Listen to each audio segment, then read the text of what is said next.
Do you think this pile of resources after the flood can still be used? It would be a pity to throw it away, but it would be difficult to repair. Thinking face.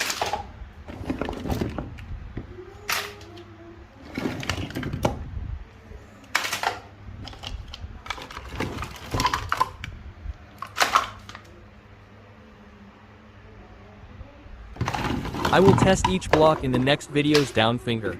Comment a number and see if you guessed correctly.